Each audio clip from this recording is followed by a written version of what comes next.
all, welcome to Simple Living Squad. இந்த vlog நான் பொங்கல் அன்னைக்கு எடுத்தது. நான் 2 வீக்கா நேட்டிவ்ல இருந்தனால ப்ராப்பரா அப்லோட் பண்ண முடியல. சோ இன்னைக்கு அப்லோட் பண்ணிருக்கேன். வீடியோவை ஸ்கிப் பண்ணாம ஃபுல்லா பாருங்க. ஹஸ்பண்ட்க்கு வேலை இருந்தனால ஃபர்ஸ்ட் பொங்கல் அன்னைக்கு வர முடியல. சோ மாட்டு பொங்கல் அன்னைக்கு தான் நேட்டிவ் வந்திருந்தோம். நேட்டிவ் வந்து நியர்லி 6 மந்த்க்கு மேல ஆயிருச்சு. சோ வந்த உடனே கொஞ்ச நேரம் பேசிட்டு தோட்டத்தெல்லாம் சுத்தி பார்த்தனால ப்ராப்பரா வீடியோ எடுக்க முடியல. த்ரூ இங்க வந்த உடனே நல்லா என்ஜாய் பண்ண ஆரம்பிச்சிட்டான். சோ கொஞ்ச நேரம் ரெஸ்ட் எடுத்துட்டு அப்பா வீட்டுக்கு கிளம்பிட்டோம். பொங்கல் வைக்க அப்பா கூப்பிட்டுருந்தாங்க. சோ மதியம் அங்க பொங்கல் வச்சுட்டு நைட் எங்க வீட்டுல பொங்கல் வச்சுக்கலாம்னு சொல்லிட்டு கிளம்பியாச்சு. நைட் டிராவல் பண்ணது, மார்னிங்ல இருந்து விளையாண்டுட்டே இருந்தது. இந்த அடிக்கிற காத்துனால த்ரூ பைக் ஏறி கொஞ்ச நேரத்திலேயே தூங்கிட்டான். நாங்க சென்னையில இருந்து வரப்ப த்ரூவோட ஸ்லிப்பரை மறந்துட்டு வந்துட்டோம். ஸோ ஸ்லிப்பர் இல்லாம 1 வீக் மேனேஜ் பண்ண முடியாதுன்னு சொல்லிட்டு அப்பா வீட்டுக்கு போற வழியிலேயே ஒரு கடை இருந்துச்சு. ஸோ அங்க போய் த்ரூக்கு செப்பல் வாங்க தான் போயிருந்தோம்.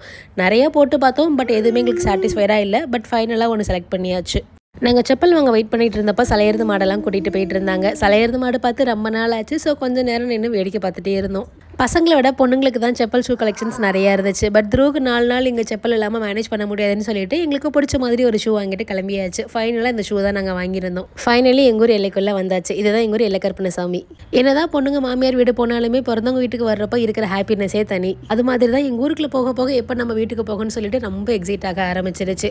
த்ரூ பைக் எடுத்தப்போ தூங்கினவன் தான் செப்பல் போட்டு பார்க்குறப்ப கூட முழிக்கவே இல்லை, தூங்கிட்டே இருந்தான். பையனுக்கு அவ்வளோ டயர்டாக இருந்திருக்கும் போல. ஸோ நாங்களே எழுப்பவே இல்லை. நாங்கள் தோட்டத்துக்கு போன உடனே அவனே முழிச்சிட்டான். நாங்கள் போகிறதுக்குள்ளேயே பாப்பா பொங்க வைக்க ஸ்டார்ட் பண்ணிட்டா. அவள் எல்லாமே பண்ண ஆரம்பிச்சிட்டா. ஸோ நாங்கள் போய் ஜாயின் பண்ணிக்கிட்டோம். நாங்கள் எப்பயுமே சக்கரை பொங்கல், 1 வெண்பொங்கல் 2 தான் வைப்போம். பட் இந்த டைம் சக்கரை பொங்கல் எதுவும் வைக்கல, 2 வெண்பொங்கலாக தான் வச்சிருந்தோம். மேபி சக்கரை பொங்கல் வைக்கிற மாதிரி இருந்துச்சுன்னா மண்பானையில் சக்கரை பொங்கல் வச்சுட்டு குட்டி பானையில் வெண்பொங்கல் வைப்போம். பாப்பானால தனியாக பொங்கல் வைக்க முடியாதுன்னு தான் அப்பா எங்களை வர சொல்லியிருந்தாங்க. பட் நாங்கள் போகிறதுக்குள்ளேயே பாப்பா எல்லா வேலையும் ஓரளவுக்கு பார்த்து வச்சுருந்தாங்க. ஸோ நாங்கள் போன உடனே பொங்கல் விழுந்துருச்சு. பொங்கல் விழுந்த உடனே அப்பா அங்கிட்டு சைட் பை சைடு எல்லா வேலையும் பார்க்க ஸ்டார்ட் பண்ணிட்டாங்க. ஒரு ஊர்லேயும் ஒரு மாதிரி சாமி கும்பிடுவாங்க. வீட்டுக்கு வீடு சாமி கும்பிட்றது வேரியாகும். ஸோ எங்கள் வீட்டில் நாங்கள் எப்படி சாமி கும்பிடுவோன்னு ஸ்கிப் பண்ணாமல் வீடியோவை பாருங்கள்.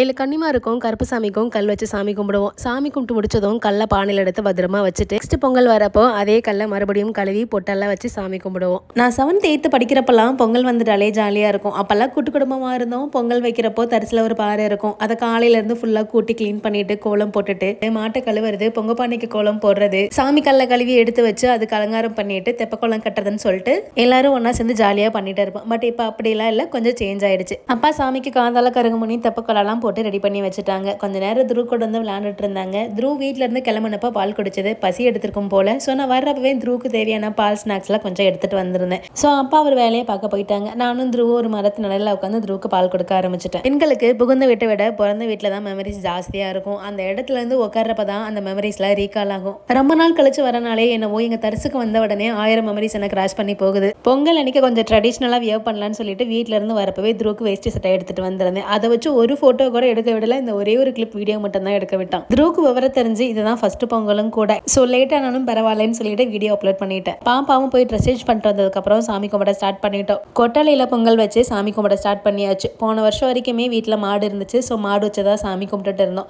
லாஸ்ட் இயர் அப்பாவுக்கு உடம்பு சரியாமல் போனதுனால மாடெல்லாம் வித்தாச்சு. ஸோ போன வருஷம் மாட்டு பொங்கல் செலிப்ரேட் பண்ணவே இல்லை. இந்த வருஷம் தான் செலிப்ரேட் பண்ணுறோம். மாடு இருந்திருந்தா இன்னும் கொஞ்சம் நல்லா இருந்திருக்கும். மேபி நெக்ஸ்ட் இயர் அப்பா மாடு வாங்கினாலும் வாங்கிடுவாங்க. நெக்ஸ்ட் இயர் பொங்கல் மாடோட தான் செலிப்ரேட் பண்ணுவோம். ஒருத்தர் வீட்லையும் ஒரு மாதிரி சாமி கும்பிடுவாங்க. எங்கள் வீட்டில் எப்போ சாமி கும்பிட்டாலுமே அப்பா துண்டு இந்த மாதிரி கட்டிட்டு தான் சாமி கும்பிடுவாங்க. பட் எங்கள் மாமனார் வீட்டில் இந்த மாதிரி வழக்கம் இல்லை.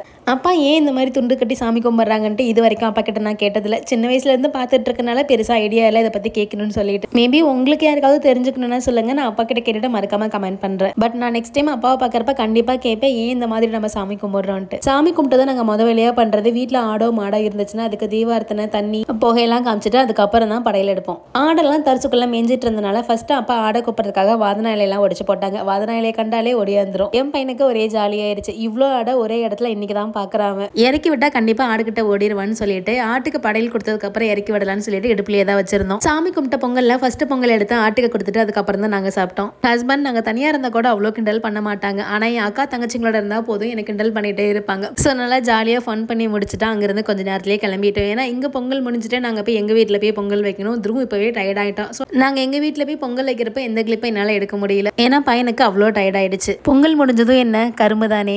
நாங்கள் கரும்பு சாப்பிட்றத பார்த்து இந்த டைம் த்ரூவும் ஆசைப்பட ஆரம்பிச்சிட்டான். சாப்பிடுவானோ மாட்டானோன்னு பயந்துட்டே இருந்தோம். பட் ஓரளவுக்கு நல்லா நல்லாவே சாப்பிட்டான். நேட்டிவ் வந்து செகண்ட் டேவே ஹஸ்பண்ட் சென்னை கிளம்பிட்டாங்க. அப்பா வீட்டுக்கு போகலான்னு அப்பா வர சொல்லியிருந்தேன். அப்பா வீட்டுக்கு போயிட்டு இருக்கப்பவே இடையிலேயே சரியான மழை வந்துருச்சு. பக்கத்தில் இருக்க ஒரு பிள்ளையார் கோயிலில் உட்காந்துருந்தோம். கிட்டத்தட்ட 1 மணி நேரம் கழிச்சு தான் மழையே குறைஞ்சது. இதில் ஒரு நல்ல விஷயம் என்னன்னா, த்ருவ் தூங்கிட்டு இருந்தான். ஒருவேளை முழிச்சிருந்தானா அவனை மேனேஜ் பண்ணுறதுக்கு கொஞ்சம் கஷ்டமாக இருந்திருக்கும். பட் மழை நின்னும் நாங்கள் வீட்டுக்கு போகிற வரைக்குமே த்ருவ் தூங்கிட்டு தான் இருந்தான். இந்த வீடியோ பிடிச்சிருந்தா மறக்காமல் ஒரு லைக் பண்ணிவிட்டு என் சேனலை சப்ஸ்கிரைப் பண்ணாதவங்க சப்ஸ்கிரைப் பண்ணிக்கோங்க. And thank you.